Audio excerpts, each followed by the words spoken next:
ಸ್ನೇಹಿತರೆ, ವೆಯ್ಟ್ ಲಾಸ್ನಲ್ಲಿ ಹಾಗೂ ಆರೋಗ್ಯ ನಿರ್ವಹಣೆಯಲ್ಲಿ ನಾರಿನಾಂಶ ಅಥವಾ ಫೈಬರ್ ಅಂಶ ಅಂತ ಏನು ಹೇಳ್ತೀವಿ ಅದರ ಮಹತ್ವ ಬಹಳ ಇದೆ. ಈ ನಾರಿನಾಂಶ ಏನಿದೆ ಅದನ್ನು ಜೀರ್ಣ ಮಾಡೋ ಶಕ್ತಿ ನಮಗೆ ಇಲ್ವೇ ಇಲ್ಲ. ಆ ನಾರಿನಾಂಶ ಜಾಸ್ತಿ ಹೊತ್ತು ಹೊಟ್ಟೆನಲ್ಲೇ ಇರುತ್ತೆ.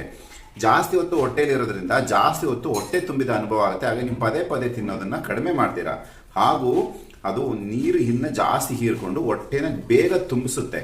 ಇಲ್ಲಿ ನೋಡಿ, ಎರಡು ಕೆಲಸ ಆಯಿತು. ಹೊಟ್ಟೆನ ಕಡಿಮೆ ಆಹಾರ ತಿಂದ ತಕ್ಷಣ ಹೊಟ್ಟೆ ತುಂಬಿದ ಅನುಭವ ಆಗುತ್ತೆ, ಜಾಸ್ತಿ ಹೊತ್ತು ಹೊಟ್ಟೆ ತುಂಬಿದ ಅನುಭವ ಆಗುತ್ತೆ.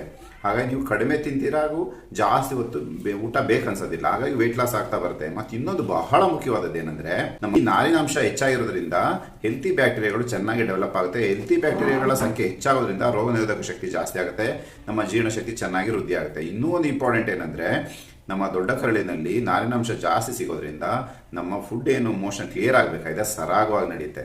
ಹಾಗಾಗಿ ಸ್ನೇಹಿತರೆ, ನಮ್ಮ ಆಹಾರದಲ್ಲಿ ನಾರಿನಾಂಶ ಬಹಳ ಮುಖ್ಯವಾದದ್ದು.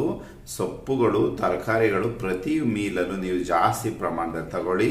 ನೀವು ವೆಯ್ಟ್ ಲಾಸ್ ಆಗ್ತೀರಾ, ಆರೋಗ್ಯವಾಗಿರ್ತೀರಾ. ಕಡಿಮೆ ಊಟದಲ್ಲಿ ನಿಮಗೆ ತೃಪ್ತಿಕರ ಅನುಭವ ಅನಿಸುತ್ತೆ, ಜಾಸ್ತಿ ಹೊತ್ತು ಹಸಿವಾಗೋದಿಲ್ಲ. ಸ್ನೇಹಿತರೆ, ನಾನು ಕೂಡ 20 kg ವೆಯ್ಟ್ ಲಾಸ್ ಮಾಡಿಕೊಂಡೆ. ಹಾಗೇನೆ ನೀವು ಯಾರಾದರೂ ವೆಯ್ಟ್ ಲಾಸ್ ಮಾಡ್ಕೋಬೇಕು ಅಥವಾ ವೆಯ್ಟ್ ಸ್ಟಕ್ ಆಗಿದೆ, ಹೇಗೆ ವೆಯ್ಟ್ ಲಾಸ್ ಮಾಡೋದು ಗೊತ್ತಾಗ್ತಾ ಇಲ್ಲ ಅಂದರೆ ಹೆಲ್ಪ್ ಅಂತ ಕಮೆಂಟ್ಸ್ ಸೆಕ್ಷನ್ನಲ್ಲಿ ಬರೀರಿ.